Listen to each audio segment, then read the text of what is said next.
December মাস আসলে বড় বড় যারা আছেন তারা কক্সবাজার ট্যুর দিয়ে একটু রিল্যাক্স করার জন্য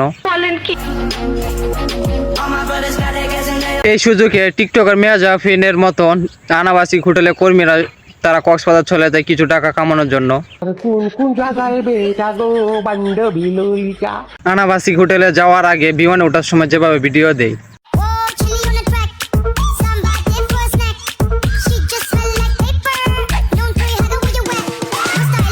তারপর আবার বিমান থেকে নেমে আরেকটি ভিডিও দেয় যে সবাইকে জানিয়ে দেয় যে আমরা এসে গেছি সার্ভিস দেওয়ার জন্য, আপনারা সবাই রেডি হয়ে যান।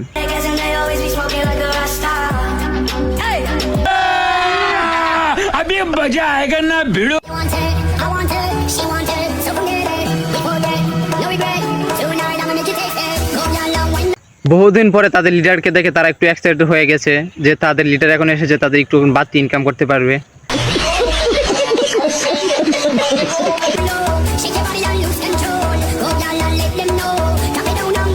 এখনো তো তারা আইফোন 17 কিনে একটু বাড়িতে নিয়ে যেতে পারবে। এতদিন তো তাদের লিডার ছিল না, তারা আইফোন 17 কিনতে পারে নাই।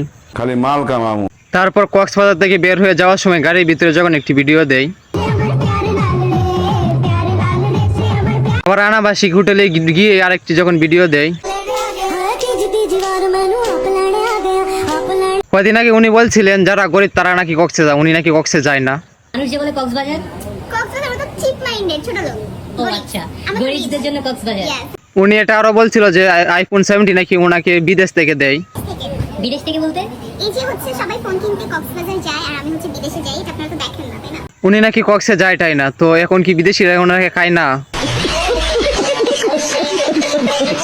তোরে যেটুকু ওয়ার্নিং দেওয়ার আমি দিছি, এরপর আর কোনো ওয়ার্নিং না। আচ্ছা, একটা শুকনা মুরগি যদি ওষুধ পুরি খাইয়া নিজের ফার্ম মুরগি দাবি করে, তাহলে এটা খায় কি আর কোন মজা টজা পাওয়া যায়?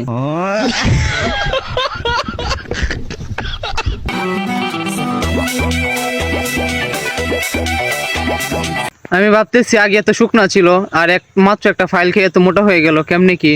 তুমি কি মানুষ না হাপের বাচ্চা কত? যখন চিকন ছিল তখন শাড়ি পরে নাচলে কিরকম দেখা যাইতো,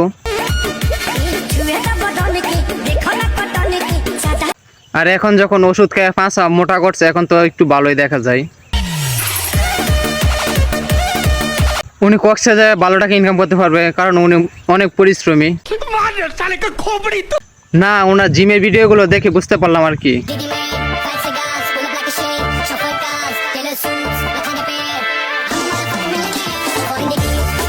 কোনো এক বাসার কাজের মেয়ে জরিনা যখন টিকটক করে ভাইরাল হয়, তারপর তো ওনার অবস্থা তো এরকম হবেই। শিলা, তোর বেতনটা দিতে এই মাসে একটু লেট হবে। ঠিক আছে আপা, ঠিক আছে, কোনো সমস্যা নেই।